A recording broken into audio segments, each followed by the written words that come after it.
The head of the UN Refugee Agency said it's time for the international community to show solidarity with the Lebanese people by offering assistance to a country that has hosted hundreds of thousands of refugees for decades.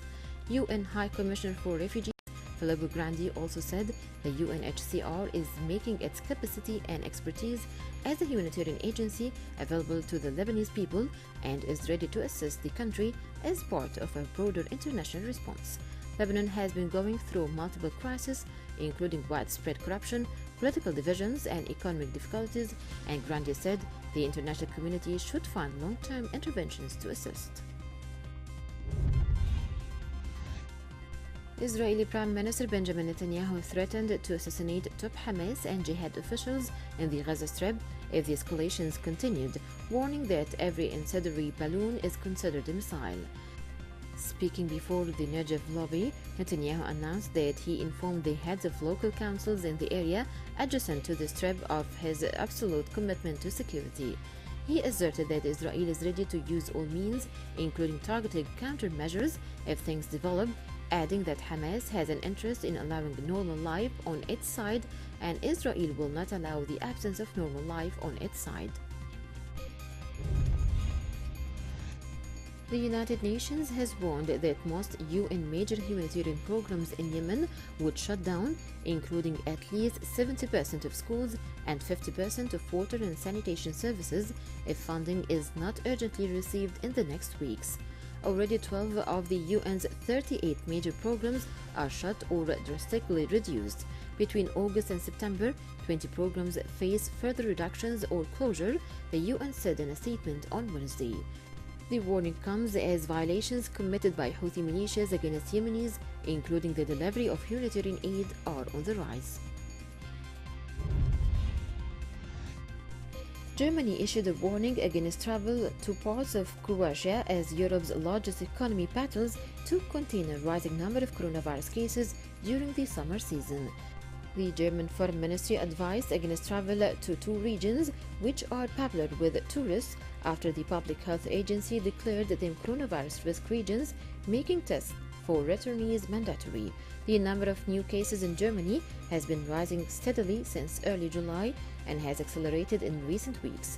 On Thursday, the number of confirmed cases climbed by 1,707 to 228,621, marking their biggest daily increase since April 26th. Iranian foreign minister sent a letter to the United Nations calling on members of the Security Council to reject Washington's push against his country, saying the United States has no right to trigger a return of all UN sanctions on Iran. The letter has been submitted to the head of UN Security Council by Iran's envoy. US President Donald Trump earlier announced that his administration will activate the controversial mechanism aimed at reimposing UN sanctions on Iran. The Iraqi delegation, headed by Prime Minister Mustafa al-Kadhimi, began its official visit to Washington by holding talks with U.S. officials on the economy, energy, health, and investment. The strategic dialogue aims to review the security and political agreement signed between Iraq and the U.S. in 2008 and determines the future framework for the relationship between both countries. Kadhimi is trying to obtain U.S. support to confront his country's stifling economic and health crisis.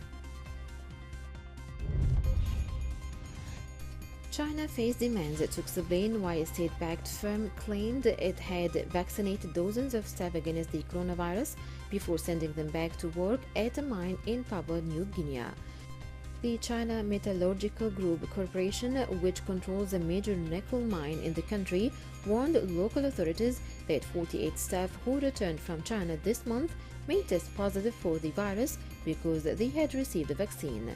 In response, Papua New Guinea authorities called for immediate clarification from Beijing and blocked a chartered flight full of Chinese workers that was due to land Thursday. Russia is preparing one of the biggest ever test programs in 5 countries, including Saudi Arabia, for its controversial Sputnik V vaccine against the coronavirus disease COVID-19. Kirill Dmitriev, the Russian businessman who has led the development of the vaccine, said that the kingdom would be one of the nations to trial the treatment. More than 40,000 tests would also be rolled out in the next week in Russia, with plans to later extend the testing to Saudi Arabia, the UAE, the Philippines, and either India or Brazil in one of the largest ongoing trials in the world. The US is putting pressure on the UK over the re-imposition of UN sanctions on Iran, following London's abstention on a crucial Security Council vote last week. The UK, France, and Germany, the so-called European Three, all elected to abstain from a proposal by the US to bring back sanctions on Iran previously eased as part of the 2015 Joint Comprehensive Plan of Action, commonly known as the Iran nuclear deal, brokered by former US President Barack Obama. Former White House advisor Steve Bannon was arrested on charges that he and 3 others ripped off donors to an online fundraising scheme, We Built the Wall. The charges were contained in an indictment unsealed in Manhattan federal court. Federal prosecutors alleged that Bannon and 3 others orchestrated a scheme to defraud hundreds of thousands of donors in connection with an online crowdfunding campaign that raised more than $25 million to build a wall along the southern border of the United States. The UK has been criticized by a French politician after the death of a young Sudanese migrant who drowned while trying to cross the English Channel from France in an inflatable boat. The 16-year-old's body was discovered on Wednesday on a beach in northern France at Saint-Gate in the Pas de Calais region. A friend who survived the ordeal said the small vessel ran into trouble in the middle of the waterway. French National Assembly member Pierre-Henri Domen blamed the British government over the boy's death, saying its refusal to allow claims for asylum to be made outside the UK led to the tragedy. Dubai-based airline Emirates expects to resume flights to all network destinations by summer 2021 after the coronavirus pandemic halted most global air travel.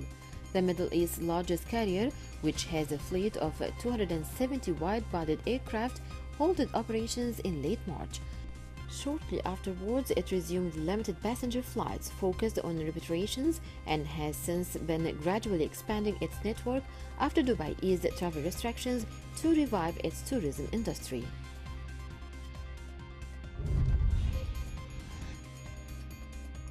A company owned by Saudi Arabia's Public Investment Fund has agreed to buy 10 H-125 helicopters from Airbus as it broadens its tourism offering.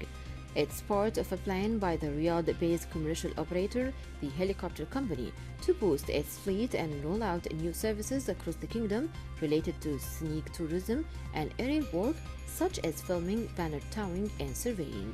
Saudi Arabia is investing heavily in developing its tourism sector and last year started to issue tourism visas on arrival for the first time.